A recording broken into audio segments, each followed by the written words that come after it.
ఇవాళ ఓట్లు దగ్గర వచ్చినాయని చెప్పి రైతు భరోసా రేవైతుంది అని చెప్తున్నారు. పెద్ద దగ ఇది. ఆల్రెడీ 2 టన్నులు ఎగ్గొట్టి 2 ఎకరాలు 3 ఎకరాల్లో కూడా సగం పడమని ఈరోజు వరకు ఉన్నాయి. రుణమాఫీ మొత్తం అయిందంటే ఏ గ్రామంలో కూడా అయిన దాఖలాలు లేవు. స్వయాన మంత్రులే మీ ఎమ్మెల్యేలే చెప్తున్నారు మా నియోజకవర్గాల్లో 25% కూడా కాలేదని. మేము చెప్పుడు కాదు, అది కాంగ్రెస్ ఎమ్మెల్యేలు చెప్తున్నారు రుణమాఫీ కాలేదు. ఏం మగం పెట్టుకొని పోవాలి మేము గ్రామాలకని చెప్పి. ఇవాళ జడ్పీటీసీ అంట, ఎంపీపీ అంట, తర్వాత సర్పంచ్ ఎలక్షన్స్ పెడతామని అంటే బీసీలకు రిజర్వేషన్ ఇవ్వకుండా ఎట్లా పెడతారు?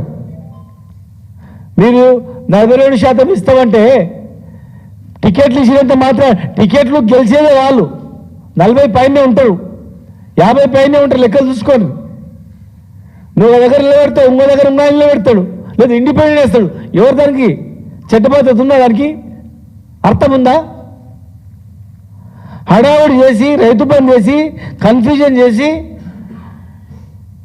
మళ్ళీ మోసం చేయాలనే ఒక ప్రయత్నం తప్ప ఏం చేశారు చెప్పారు మీరు? బీసీలకు అణచివేత, కేసులు, కుట్రలు, కుతంత్రాలు తప్ప ఓట్లు కావాలి తప్ప వాళ్ళని మనసులుగా చూసినటువంటి పరిస్థితి ఉందా? నిన్న కాక మొన్న ఆర్టీఏ కమిషనర్లు వేసారు. ఒక్కరైనా ఉన్నారా? ఒక బీసీ దొరకలేదా? ఒక బీసీ మీద దొరకలేదా? ఏ పదవులు వచ్చినా కూడా పనికి మాలిన పదవులు బీసీలకు ఇస్తున్నారు.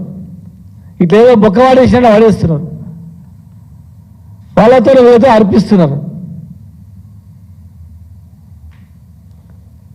ఖచ్చితంగా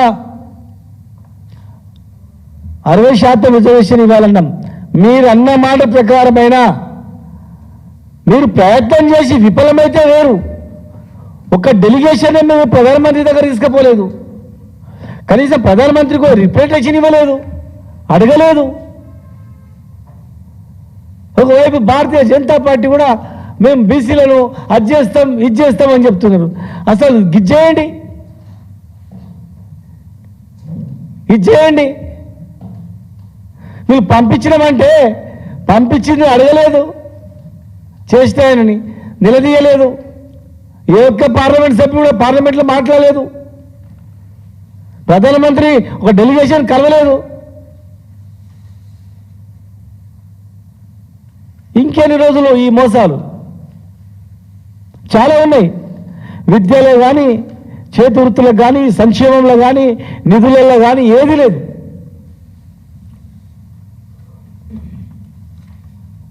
మళ్ళీ రైతుల పేర్ల మీద